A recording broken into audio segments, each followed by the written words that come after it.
Cricket media சார்பாக வருக வருக என அன்போடு வரவேற்கிறேன். இந்த சேனல் தங்களுக்கு பிடித்திருந்தால் லைக் செய்யவும், ஷேர் செய்யவும், சப்ஸ்கிரைப் செய்து கொள்ளவும், பெல் பட்டனை கிளிக் செய்யவும். கிரிக்கெட் ஆர்வலர்கள் அனைவருக்கும் வணக்கம். பாயிண்ட்ஸ் டேபிளில் என்ன மாறுதல் ஏற்பட்டிருக்குன்னு பார்த்துருவோம். இதுவரை 20 போட்டிகள் முடிந்துள்ளன. 20 போட்டி முடிவில் முதல் இடத்துல டிசியும், 2ஆம் இடத்துல ஜிடியும், 3ஆம் இடத்துல ஆர்சிபி தலா 6 பாயிண்ட் எடுத்திருக்காங்க 3 பேரும். 4ஆம் இடத்துல பஞ்சாப் கிங்ஸு இருக்கிறது. ஆனால் பஞ்சாப் கிங்ஸ்க்கு இன்றைக்கி சென்னை சூப்பர் கிங்ஸோட மேட்ச் இருக்குது. அதை பொறுத்து என்னன்னு பார்க்கலாம். மற்றபடி பார்த்திங்கன்னா டேபிள் ஓரளவுக்கு பெட்டராக தான் இருக்கிறது. அதாவது இதுவரைக்கும் கோப்பை வாங்காத அணிகள் இந்த முறை மேலே முயற்சி பண்ணி வருவது ரொம்ப பாராட்டக்கூடிய விஷயமாக இருக்கிறது. அதிலும் குறிப்பாக ஆர்சிபி அதோட வளர்ச்சி பலமாக இருக்குன்றதை நம்ம சொல்லியே ஆகணும். டோர்னமெண்ட் தொடங்குறதுக்கு முன்பாகவே நாம் என்ன சொல்லியிருந்தோம், பாஸ் கிரிக்கெட் மீடியாவில் யாரெல்லாம் பிளே ஆஃப் ஆடுறதுக்கு வாய்ப்பு இருக்குன்னு நம்ம ஏற்கனவே சொல்லியிருந்தோம். அதில் முதல் இடத்துல டிசி, 2ஆம் இடத்துல ஆர்சிபி, 3ஆம் இடத்துல ஆர்ஆர், 4ஆம் இடத்துல சிஎஸ்கே இருக்கும்னு நம்ம கணிச்சிருந்தோம். சிஎஸ்கே இல்லைன்னா மும்பை அப்படின்னு. அதன்படி நடக்குதான்னு பார்ப்போம் பொறுத்திருந்து. ஏன்னா 2.5 மடங்கு தான் இன்னும் போட்டி இருக்குது. கடந்த போட்டி முடிவில் மும்பைக்கும் ஆர்சிபிக்கும் இடையில் நடந்த ப்ளஸ் என்ன மைனஸ் என்னன்னு பார்த்துருவோம். இதில் பேட்டிங்கில் ஆர்சிபி பண்ண விஷயம் தரமான சம்பவமாக இருந்தது. இதில் நாம் கணிச்சிருந்த கோலி 67 ரன்கள் அடிச்சிருந்தார் 42 பாலில். அது ரொம்ப சிறப்பான ஒரு அமைப்பு. படிக்கல் சூப்பராக விளையாண்டார், இன்டென்ட் நல்லா காட்டினார். கேப்டன் பயங்கரமான விளையாட்டு, 32 பாலில் 64 ரன்கள், ஸ்ட்ரைக் ரேட் 200. ஸோ அதுக்கப்புறம் ஜித்தேஷ் சர்மா 19 பாலில் 40 ரன், அவரும் 210 ஸ்ட்ரைக் ரேட்டில் சூப்பராக 2 4 4 6 விளாசியிருந்தார். ஸோ அப்போ கோலி, படிக்கல், ரஜத் பட்டிதார், ஜித்தேஷ் சர்மா காட்டின இன்டென்ட் இருக்கே, பட்டிதாரும் இவரும் சேர்ந்து சூப்பராக இருந்தது. இவங்களுடைய பவுலிங்கை பொறுத்தளவுக்கு பார்த்தீங்கன்னா புவனேஸ்வர் குமார் 4 ஓவரில் 1 விக்கெட் எடுத்திருந்தார். எஸ்தயால் 4 ஓவரில் 2 விக்கெட்டு, ஜோஸ் ஹேசல்வுட் 4 ஓவரில் 2 விக்கெட்டு. இந்த 3 பவுலரும் சிறப்பாக செயல்படுவாங்கன்னு சொல்லியிருந்தோம். மெயினாக புவனேஸ்வர் குமார், ஜோஸ் ஹேசல்வுட் அந்த கடைசி நேரத்தில் மெயின் பேட்ஸ்மேனாக ஆட்டமிழக்க செஞ்சது தான் இந்த போட்டியோட முக்கிய வெற்றிக்கு காரணம். இல்லைன்னா சூரியகுமாரோ, திலக் வர்மாவோ, ஹர்திக் பாண்டியாவோ இந்த மாதிரி முக்கிய வீரர்கள் மேலே இருந்திருந்தாங்கன்னா இந்த துண்டை சேஸ் பண்ணியிருப்பாங்க. பட் இருந்தாலும் குர்னல் பாண்டியா கடைசி ஓவரில் 4 விக்கெட் எடுத்தார், பரவாயில்லை அப்படின்னு சொல்லலாம்.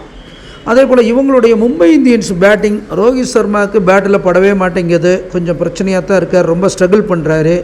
ரியான் ரிக்கில்டன் நல்லா விளையாடுவார்னு கணிச்சிருந்தோம், பட் அவர் சரியாக பண்ணலை. Will Jacks 22 run, Suryakumar Yadav, Tilak Varma, Hardik Pandya 3 பேர் நல்லா விளையாடுவாங்கன்னு சொல்லியிருந்தோம். ஸோ அந்த அடிப்படையில் சூரியகுமார் 28 ரன்கள், திலக் வர்மா 56 ரன்கள், ஹர்திக் பாண்டியா 42, 15 பாலுக்கு. ஸ்ட்ரைக் ரேட் பார்த்திங்கன்னா 280. ஹர்திக் பாண்டியா ஒரு பேயாட்டம் ஆடிட்டார், சிறந்த ஆல்ரவுண்டர்னு தான் நிரூபிச்சிட்டார். ஆனால் கேப்டனாக சரியாக பண்ணலை அப்படிங்கிறதான் உண்மை. திலக் வர்மாவும் அவரும் காட்டின இன்டென்ட்டு சூப்பர். பவுலிங்கை பொறுத்தளவுக்கு பார்த்திங்கன்னா நமக்கு தீபக் சகர் ஒரு சிறப்பாக பண்ணலை. ஹர்திக் பாண்டியா மட்டும்தான் 2 விக்கெட் எடுத்திருந்தார். விக்னேஷ் புத்தூருக்கு 1 ஓவர்லேயே கட் பண்ணிட்டாங்க, அது ஒரு பெரிய மைனஸு. கொஞ்சம் கொடுத்து பார்த்துருந்தா ஓரளவுக்கு நல்லா இருந்திருக்கும்னு சொல்லலாம். மற்றபடி யாருமே கொஞ்சம் சிறப்பாக செயல்படாதனால தான் அவங்களுக்கு 200 ரன்களுக்கு மேலே ஆர்சிபி அடிக்க முடிஞ்சது அப்படிங்கிறத நம்ம சொல்லியே ஆகணும். ஸோ இந்த அடிப்படையில் பார்க்கும் பொழுது மும்பை இந்தியன்ஸு கேப்டன்சியில் கொஞ்சம் வீக் பண்ணியிருக்காங்க. பட் ஹர்திக் பாண்டியா தனி ஆல்ரவுண்டராக ஜொலிச்சிருக்கார், அதில் ஒன்றும் மாற்று கருத்தே இல்லை. நாம் அதை திரும்ப சொல்லலாம். ஏன்னா 4 ஓவருக்கு 45 ரனில் 2 விக்கெட் எடுக்கிறது மட்டும் இல்லாமல் 280 ஸ்ட்ரைக் ரேட்டில் 15 பாலுக்கு 42 ஹர்திக் பாண்டியா இருந்திருந்தால் ஒருவேளை வெற்றி பெற்றிருக்கிறதுக்கும் வாய்ப்பாக இருந்திருக்கும். ஓகே, இன்றைய போட்டி 21வது போட்டி கேகேஆருக்கும் எல்எஸ்ஜிக்கும் நடக்கக்கூடிய முக்கியமான போட்டி. இது கேகேஆர் அடுத்தடுத்த லெவலுக்கு மேலே வரணும்னா இந்த போட்டி ரொம்ப முக்கியம். ஏன்னா சொந்த மைதானத்தில் விளையாடுறதுனால அவங்களுக்கு பலம்னு சொல்லலாம். அடுத்து ஃபர்ஸ்ட் செக்மெண்ட் நீயா நானா.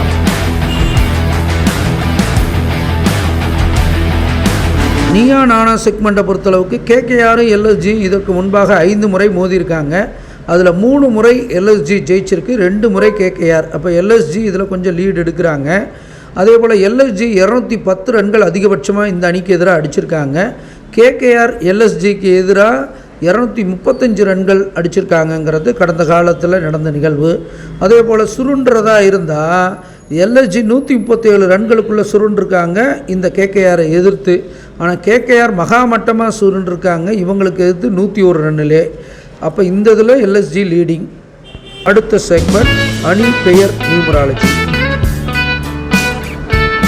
அணி பெயர் நியூமராலஜியை பொறுத்தளவுக்கு கொல்கட்டா நைட் ரைடர்ஸு 3-1 வருகிறது. ஸோ அது வந்து மீடியமாக இருக்கிறது. ஸோ அந்த அணிக்கு ஓரளவுக்கு சாதகமான அமைப்புன்னு சொல்லலாம். அதே சமயத்தில் இந்த அணியை பொறுத்தளவிற்கு லக்னோ சூப்பர் ஜெயிண்ட்டில் 1-8 வர்றது பேடாக இருக்குது. அணியுடைய பெயர் கொஞ்சம் சிறப்பாக இல்லாமல் இருக்கிறது. அப்போ அணியுடைய பெயரை பொறுத்தளவுக்கு லக்னோ சூப்பர் ஜெயிண்ட்டை காட்டிலும் கொல்கட்டா நைட் ரைடர்ஸ் சிறப்பாக இருக்குது. கொல்கட்டா கெயின்.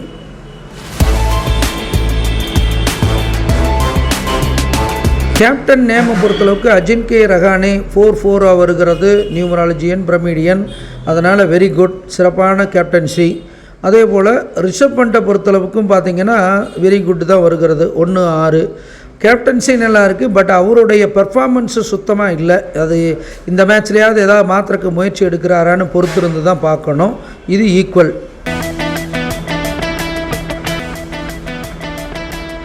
டுடே லக்கியை பொறுத்தளவுக்கு லக்கி ட்ராவில் நம்ம எல்எஸ்ஜிக்கு தான் லக்கி ட்ரா ஆல்ரெடி கணிச்சிருக்கோம்.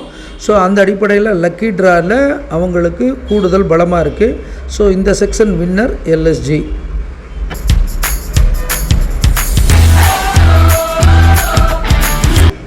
பிரசன்ன நஷ்ட ஜாதகத்தை பொறுத்தளவுக்கு உதயம் கேகேஆர் தலைமையிலே கவிப்பு இருக்கிறது. அவங்களுக்கு கொஞ்சம் பின்னடைவு சங்கடம் அப்படிங்கிறத காட்டுது கேகேஆரை பொறுத்தளவுக்கு. ஆனால் உதயாதிபதி 5ஆம் இடத்துல நட்பு பலத்தில் இருக்கிறது பலம் அப்படின்னு சொல்லலாம். அதே போல் எல்எஸ்ஜியுடைய அதிபதி மோசமாக நீசமாக இருக்குது. அவங்க காட்டக்கூடிய இன்டென்ட் எல்லாம் குறைவாக இருக்கிறது. அவங்க தலையில் அவங்களே மண்ணை வாரி போட்டுக்கிற மாதிரியான சூழல் உண்டு அப்படிங்கிறத காட்டுது. அப்போ கேகேஆர் மோசமாக இருக்குது, அவங்களதும் மோசமாக இருக்குது. சரி, கேகேஆரை நோக்கி பொன் வருவது அந்த அணிக்கு கூடுதல் பலம். அது வந்து பார்த்திங்கன்னா கதிருக்கு வீடு கொடுத்த பொன் வருவது அந்த அணிக்கு பலமாக பார்க்கப்படுகிறது. ஆனால் மதி நோக்கி எல்எஸ்ஜியை நோக்கி வருவது அது குழப்பம் தடை அப்படிங்கிறத சொல்லுது. ஸோ இந்த செக்மெண்ட்டில் 2 பேருக்கு ஈக்குவல். அடுத்து நஷ்ட ஜாதகம். நஷ்ட ஜாதகத்தை பொறுத்தளவுக்கு கேகேஆருடைய அதிபதி சுக்கிரன் உச்சமாக இருக்கிறது. அதுவும் லாபஸ்தானத்தில் வெற்றி ஸ்தானாதிபதி கேகேஆருக்கு தேடி வருது. நிறைய தடைகள் இருந்தாலும் அந்த வெற்றியை தேடி பெறக்கூடிய அமைப்பு கேகேஆருக்கு உண்டு. அதே போல் எல்எஸ்ஜியை பொறுத்தளவுக்கு தலைமையிலே வந்து நீசமாக இருக்குது. அதுவும் கேப்டனே நமக்கு குறைபாடாக இருக்கிறார் அப்படிங்கிறத அது தெளிவாக காட்டுது. அப்போ இவங்க எடுக்கக்கூடிய இன்டென்ட்டு குறைபாடாக தான் இருக்குன்றது சொல்லுது. ஸோ இந்த இதில் கேகேஆர் வின். ஸோ மொத்த ப்ரிடிக்ஷன்ஸ் பார்த்திங்கன்னா மீ அண்ட் யூவில் எல்எஸ்ஜி, டீம் நேமில் KKR, captain name equal, today லக்கியில் எல்எஸ்ஜி, ஜாமுகோல் ஈக்குவல், நஷ்ட ஜாதகம் கேகேஆர். அப்போ 2 கேகேஆர் 2 எல்எஸ்ஜி 2 ஈக்குவல். ரொம்ப டஃப்பாக தான் இருக்க போகுது இந்த மேட்ச்சு, மாற்றுக்கிறதே இல்லை. அந்த டஃப்லேயும் இருந்தாலும் கேப்டன்சி யார் சிறப்பாக பண்ணுறாங்களோ அவங்கள பொறுத்து தான் வெற்றி வாய்ப்பு இருக்குது. கேப்டன்சி சிறந்த பவுலர்களை ரொட்டேட் பண்ணுறது யார், எப்படி சிறந்த பவுலர்கள், தரம் வாய்ந்த பவுலர்கள் அப்படிங்கிறத பொறுத்து. அந்த வகையில் எல்எஸ்சிக்கு ஒரு பின்னடைவு, இதில் கேகேஆர் வெற்றி பெறுவதற்கு வாய்ப்பு உண்டு.